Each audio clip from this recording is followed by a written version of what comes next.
Hey, what's up, everyone? Went to the coin shop today, picked up some Morgan dollars, nothing real fancy, and I picked up a couple of silver eagles. So lately, I've been buying a lot more Morgan dollars than I have traditional 1 ounce silver coins. Now, I've said in the past I consider myself a fan of silver, but I also like numismatics, and I think I lean more heavily towards numismatics than like bullion. And I just have a preference for the Morgans. So as you can see in front of you, I have 4 Morgan dollars, nothing fancy. There's an 1879, an 1885, an 1882, and I can't really see the other date from here, but nothing fancy. And I picked them up for an average of about $30 each. The melt value on them right now. Well, actually, you know what? Let's do this. Silver's been jumping a little bit above 31 and a little bit below 31, so let's just call it $31 because I ran some numbers based on $31. And at $31, a Morgan dollar melt price is about just below $24. Okay, the Silver Eagle, well, that tracks silver, so we have 31.1 grams of silver there, 1 troy ounce. So if silver's 31, the melt of a Silver Eagle is 31. Pretty easy. Now, the $30 for these Morgans that you see in front of you, like I said, they're nothing fancy. They're more common years.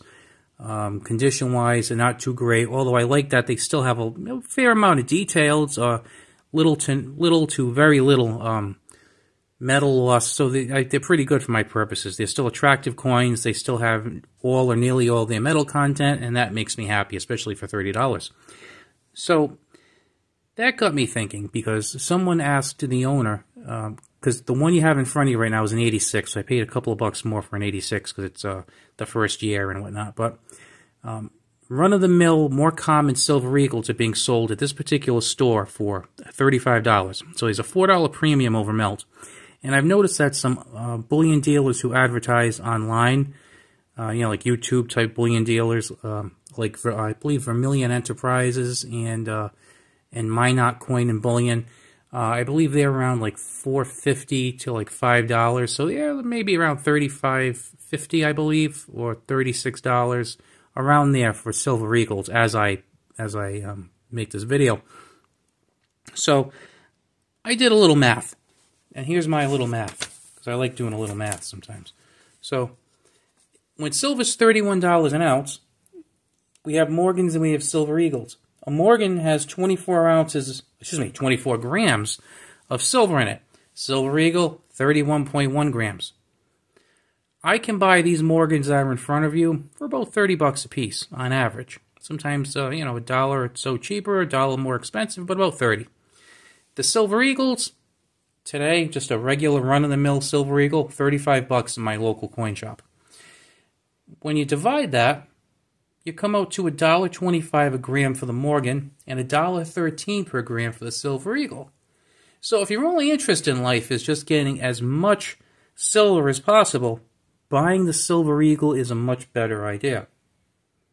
Now, some of the Silver Eagles, there were some really high mintage years. So if you have years like 96 in particular, and to a lesser extent like maybe the 95, 94s, the 86s, those will sell for maybe a couple of bucks more.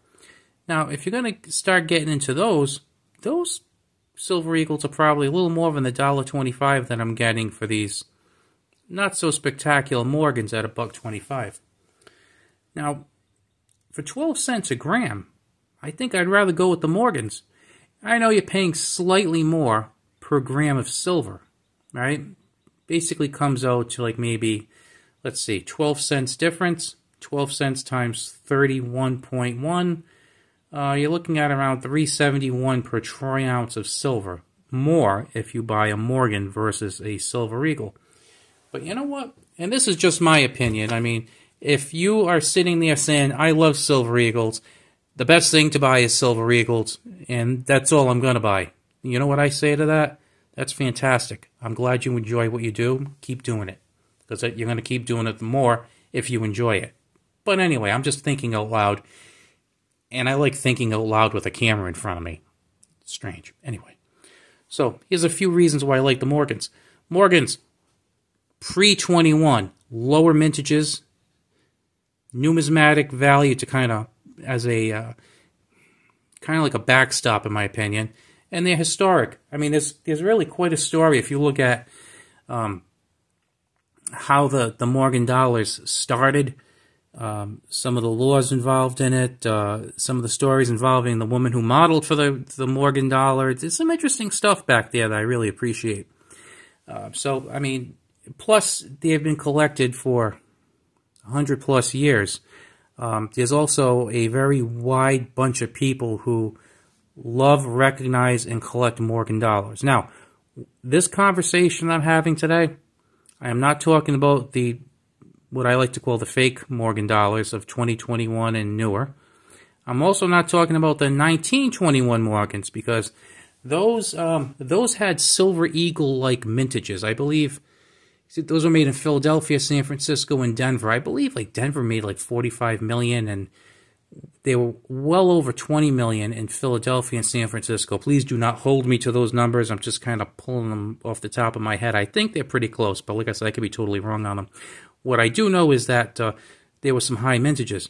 Now, if you look at the mintages of Morgan dollars from 1878 to 1904, which are the ones I buy, all the ones I have on the table right now are between 78 and 04. A lot of years were pretty low mintages. I believe, from me counting back, only 2 years, there were only 2 years where they exceeded 20 million in any mintage, and that was Philadelphia. I believe like 1 year they were at a little over 20 million, another year they were at a little over 21 million. That's it. Now, there's a pretty good number of years where they were between, let's say, 10 and 19 million. But there were also a lot of years when they were between, let's say 1 and 5 million. And some years thrown in that's less than that. Now, obviously, you're not going to get, like, an 1895S for $30. I mean, that's not going to happen. And that's not the kind of coin I'm talking about. What I am talking about is some of these, like, typically what I'm thinking of is a fairly common run-of-the-mill base price Morgan. Maybe it's in VF or XF condition. You're getting it for $30. Maybe 8 or 9 million of them were minted. Well, there was a big, huge silver melt towards the end of World War I, where lots and lots and lots and lots and lots of Morgan dollars were melted. Over the years, people have fires, they lose things get stolen and misplaced. We had a great silver melt. We had the big melt where a lot of Morgans were melted pre-21 for England. Look into that interesting stuff. Maybe I'll do a video on that one day. And then, of course, as a lot of you probably know, watching this, 1980, we had the big run-up to silver at $50 where people were melting things left to right and whatnot. So you had a lot of coins get melted. So basically, a lot of these Morgan dollars that you see, like, maybe like 8 million were made or 6 million, there's nowhere near 8 million. There's nowhere near 6 million. Nowhere near them. And again, I'm going to refer you to the PCGS website. They take a stab at what they believe survival numbers are. If you pick a particular year, like let's say, like a pretty low price Morgan would be like an 1881S. If you were to go to PCGS and type in, go to Google, type in 1881S Morgan dollar PCGS, and you could do that for any coin. Type in, year, mint mark, what it is in PCGS, and it'll take you to the Coinfax page. And pretty interesting stuff. And, you can see what the values are for PCGS. Sometimes there's a little write-up. One of the things that's interesting to click is the rarity button, rarity selection at the top of the page. And if you click that, they'll basically tell you their estimate of how many they believe are still in existence for all grades, MS60 and better, and MS65. And then they have a kind of a score, and they put the score on whether something is very plentiful to extremely rare. And, when you think about it, I mean, a lot of Morgans aren't considered scarce or very rare, but there's nowhere near as many as there were before. Some years, like I said, they might have made, multiple millions, but maybe there's only 10,000 known to exist. That sounds like a lot, especially when you see some of these semi-numismatic coins where they might make 400 or 500 or 1,000. But don't forget, those coins that they only make 400 or 500 of, maybe there's only 400 or 500 people who want them. Whereas that Morgan dollar that there might be 10,000 of, there's several thousand people who want that. So when your demand outstrips the supply, then you have price increases. So when you're looking at some, particular semi-numismatic coin that's kind of a dime a dozen, and then you compare it to something like a Morgan, it's a big difference. Now, like I said, if it's some really special rare Morgan and your big thing is silver, it doesn't really make sense to buy anything like that, because why are you gonna pay $400 for a coin that has $24 in silver if silver's your big draw? It's not worth it. If you're a coin collector, it might very well be worth it, but not if you're just a silver guy or mainly a silver guy.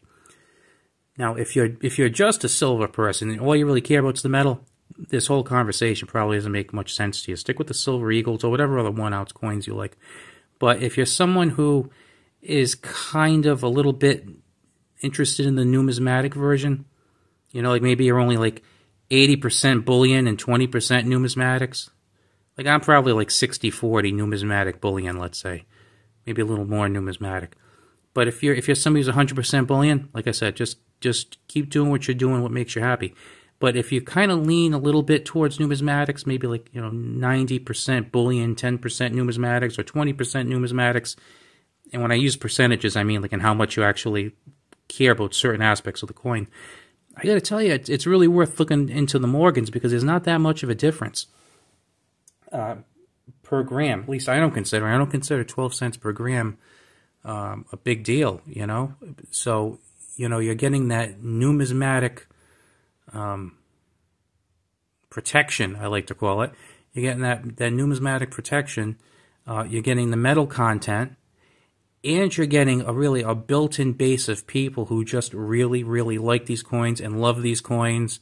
And then, depending on where you get these things, if you're really getting into the numismatic aspects, and there's always a chance to look for VAMs and things of that nature. Now, I'm not really a VAM guy, I got to be honest with you. Don't really have any interest in that sort of thing. If you don't know what a VAM is, you might want to look it up. They're just kind of like varieties based on, die pairings and whatnot. But anyway, I just really wanted to make this video and talk a lot to some of my coin people. See what you think about these sort of things, because I got to be honest with you, it's kind of tough to beat the Morgan for me. Like I said, I like silver eagles, I like the design, I like that they're made of silver and whatnot, but I don't know, the Morgans kind of check more boxes for me than the silver eagles. I mean, like I said, even when I go to the coin shop, I actually paid like a few bucks more for this particular silver eagle here because this is a 1986, and it had a slightly lower mintage, and it was the first year. So I found that some people actually pay more for these. So I feel like it's got a little bit of a backstop on it. I mean, it's a coin, so I guess technically it's numismatic, but I'd rather have this particular one, especially being the first year, than one that they made 50 million of, and because it's a newer one, everyone's handling them with kid gloves. Sometimes you see 86s that are really banged up. People really weren't, these weren't as popular, 40 years ago, so, take that for what it's worth. But hope you enjoyed this video and got you thinking a little bit. If you like this, I would really appreciate a thumbs up and maybe subscribing. And with that, I will talk to you later.